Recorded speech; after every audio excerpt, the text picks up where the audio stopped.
that I may not have been the most honest, never said it break your heart, but it would surely break a promise I've been keeping. From the day lips wrote 8-letter contracts and both parties would sign and seal, it was to my belief that the only thing I keep from you be hurt, harm, and heroin, but amongst these things were secrets. And few times I try to fight back these congenial emotions like heartfelt hiccups, scared of the changes they may bring. Baby, I meant to tell you, but it never seemed like the right time because what if? What if I told you what I do in the middle of the night? That when you lay asleep, in my arms, head on my chest, I switch positions and let my ears play stethoscope to your heart, feel the rhythm of your spirit like the bass line to my favorite song, and mimic it, hold my breath and release into the pattern of my chest rising and falling, matches yours, so that we have to die in that exact moment of silence. Our souls will still be in unison when we both awoke with it.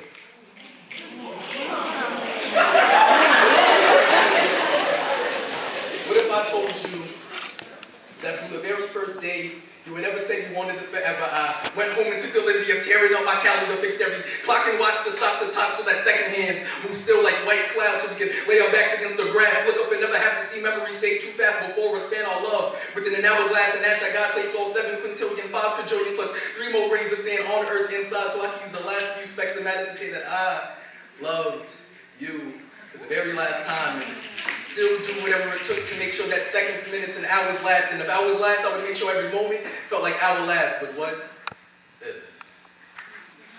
What if I told you that sometimes when you're in my presence, I think about another girl, one who looks just like you, one whose almond brown joys of eyes could make you wonder how the sweetest of things could be spoiled so rotten in lips, and the things they would say like 2 mahogany crescent moons embracing beneath your nose, like 2 distant lovers who when parted speak of their sorrows, but when held in contempt, bask in the beauty of their silence. Lips like Asada, lips like Malcolm, lips like an insider revolution, exhale both war and peace in the same breath in a mind. Mind which could only need one man to believe that upon birth God shops our constituents, and on the day you were born pushed the shopping cart through the aisles of Elysium, coupon in hand for too good to be true with a 2-for-1 sale on brains and beauty. Your blessing is a bargain, and the only thing he will have over you is that he'll already been born with the last name you inherit from my dirty right knee and your father's blessing. Could you imagine? Could you imagine the reaction to me actually confessing that night you spent out in my backyard? I hardly ever looked up because while you were too busy searching for the finest stars, I was wondering how God managed to fill your irises with 2 of the brightest stars. Do you know that I even remember when the sun set?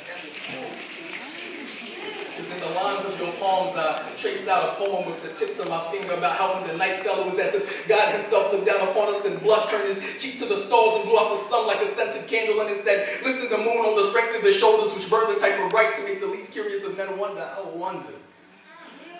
There are streetlights in heaven. And I wonder if there's even a need for streets or lights. And I wonder if somewhere in some alternate universe, a girl is sitting Indian style on the back porch of her boyfriend's backyard thinking this can't be happening anywhere else in the world, not to mention phone conversations that never truly end when you fall asleep on the other, because truth be told, I'm up. Whisper into your subconscious speaker 999 more secrets into this lucid dream we call a reality, and a few times I try to fight back these congenial compulsions like heartfelt hiccups, scared of the changes they may bring. Baby, I meant to tell you, but it never seemed like the right time, because what if? But suppose I did. Suppose I place these secrets within the contents of a poem and perform them in front of a small crowd in a dimly lit room on a bolster with my heart on my sleeve. You always told me how much it bothered you that I never placed you in one of my poems. But in order for me to do that, I would have to place me in your position and ask I tell us something that they have never heard before. And so I did. I placed these secrets within the contents of a poem and performed them in front of a small crowd of a dimly lit room on a bolster with my heart on my sleeve, only for the first time it was under a dimly lit sky, on the park bench of a project playground with my heart in the back of my throat and you at the forefront of my anxieties, with metal swing set chains and broken car alarms playing instrumental to the lyrics of my most inner truths. I spoke of stories of how a jar of pennies could turn into a bouquet of flowers, and how one less meal a day could supply the means for me to be able to be there when you smell them. And my only regret in this world, is that I couldn't give it all to you if I tried. And not that I ever thought you would ask me of such, but just in case you did, I placed this vanity within the confines of a small box that you could look inside, see a reflection, in case you ever forget what my world looks like. When I was done, staring back at me, those same two almond brown joys of eyes filled with tears gleam Broadway bright like 32nd Street with heart like the New Eurekan, thinking if I could make it there, I could make it anywhere. But why would I try elsewhere? And she says to me, how could you have kept such beautiful secrets from me? To which my response was, I wasn't keeping them from you. I was keeping them for you.